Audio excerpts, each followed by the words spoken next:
Start with Governor Rick Snyder, what he thinks about Detroit's bankruptcy process so far, and if any other Michigan city could be in line for money from the state should they run into financial trouble. Have things been going in Detroit the way that you thought they would through this bankruptcy process? Largely, yes. This has been one of the largest problems in the United States, and it's a solution to 60 years of problems. So this is extremely difficult stuff, but if you go back and look, in the spring of last year, when I authorized the bankruptcy, we set a rough timetable for how we hoped things would proceed. We're within about 2 weeks of that timetable. And at that time, I don't think many people believed that was really possible.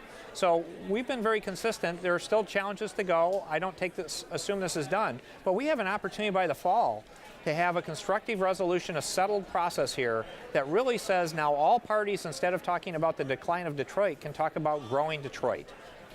That's tremendously powerful. And don't we want a situation where we're talking about the growth of Detroit, Michigan? That's exciting. I think a lot of people would like to see that, but there are also a lot of cities, municipalities around the state that are watching this very carefully. As you very well know, there's a lot of them that are in financial crisis themselves or moving towards that way. Do you think with this grand bargain, you've set up some kind of precedent where these other cities are going to say, where's our money from the legislature? No, I don't take it that way. Each case is individualized, and if you look at, people have been talking about this massive problem for a number of years. There is a serious problem there we have with our municipalities and units of government.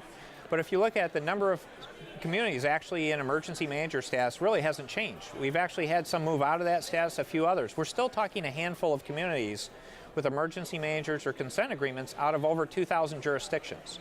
We do need to do more work, though, and that's why I've called for legislation to do a better early warning system, to say how can we work with communities to better address this long term and work our way out of it. So a lot of those conversations you think are going to be happening this summer? Maybe some new ideas of how to deal with this? Well, again, more on the early warning front on how to help communities look farther out and to give more transparency and information to the citizens. Because in many cases, I'm not sure all our citizens have the information on their local jurisdictions to know how underfunded they are or what these challenges are, and hopefully they can speak up and encourage their leaders to do more to solve the problem.